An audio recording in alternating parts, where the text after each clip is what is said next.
పాఠశాలల్లో మధ్యాహ్న భోజనం విద్యార్థులకు సక్రమంగా ఇవ్వకపోవడంపై పినపాక ఎమ్మెల్యే పాయం వెంకటేశ్వర్లు ఆగ్రహం వ్యక్తం చేశారు.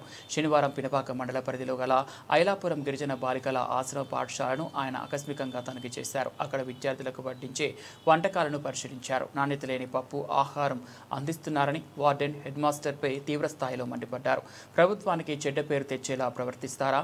ప్రజల సొమ్మును జీతాలుగా తీసుకుంటూ విద్యార్థులకు సంతులిత ఆహారం అందించడంలో ఇంత అలసత్వమా అంటూ తీవ్రస్థాయిలో మండిపడ్డారు. అనంతరం అక్కడ వంట సిబ్బందిని అడిగి వంట వివరాలు తెలుసుకున్నారు. సుమారు 17 కేజీల అన్నాన్ని తక్కువగా వండారని, అలాగే కూరలు తక్కువగా వండారని, ఈ విద్యార్థులకు ఎలా సరిపోతాయంటూ ప్రశ్నించారు.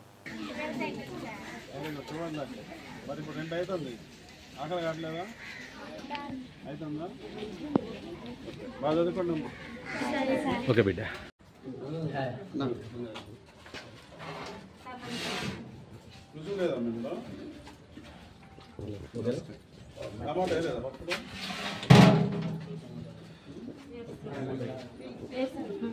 చూడండి మీరు వాడారమ్మా?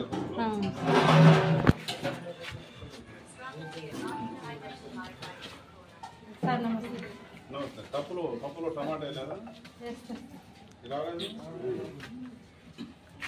ఏం వేసారు? ఏమైందా ఇట్లా వంట మంచి ఇట్లా తక్కువ ఉందా? ఇట్లా పెడితే ఎట్లా? కొద్దిగా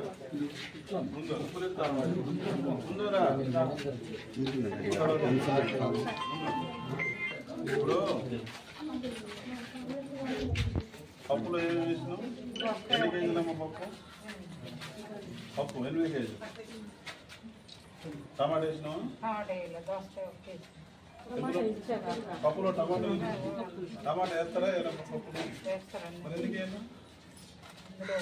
8 కేజీలు. 8 కేజీల పప్పు ఇవాళ అదే మొత్తం 8 కేజీలు. టమాటా వేయాల. టమాటా వేయలేదు. తర్వాత ఉప్పు కూడా తక్కువ ఉంది. ఉప్పు వేయలేదు.